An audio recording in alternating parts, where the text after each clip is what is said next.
Hi there, welcome to NVIDIA's Change 101.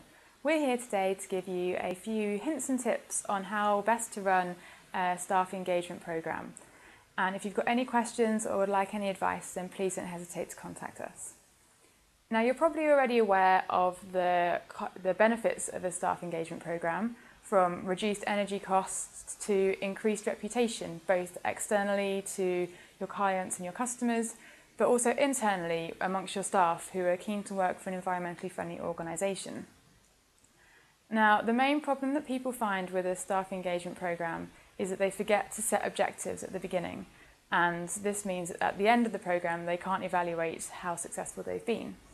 So we would always conduct a CAP analysis, which is a study of knowledge, attitudes and practices, and it allows us to establish a baseline of where staff are before we implement any sort of engagement programme.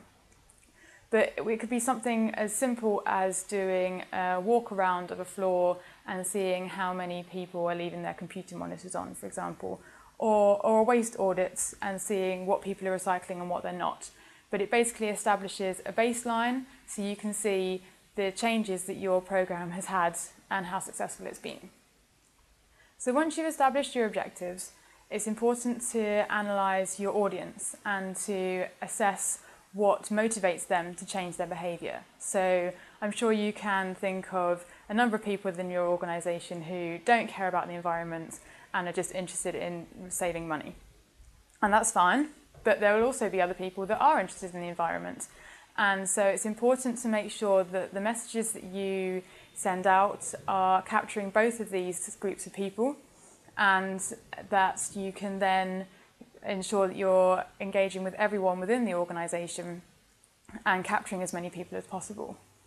And once you've established what these messages should be, it's important to continually reiterate these messages to people, because you can tell people something once and they won't do it. You need to keep telling them until it becomes ingrained in their behaviour.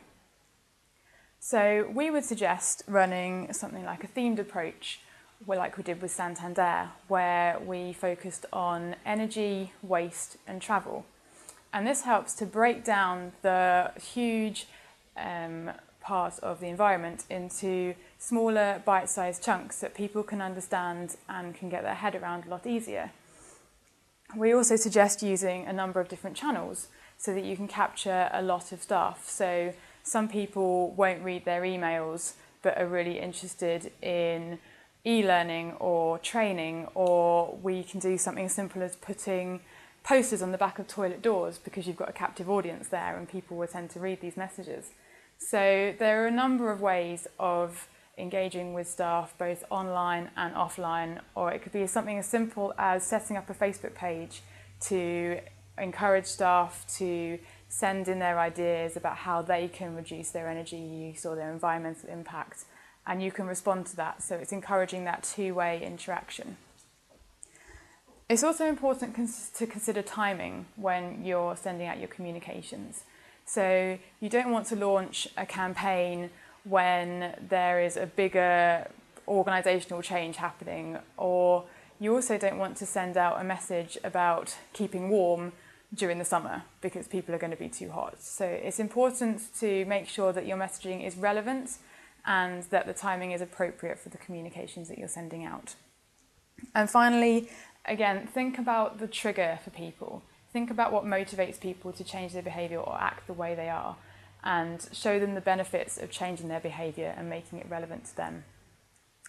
And finally, don't forget to evaluate the efforts that you've done and show the success that you've achieved through your engagement programme. And this will help you to state the business case for future work and hopefully engage with your staff more.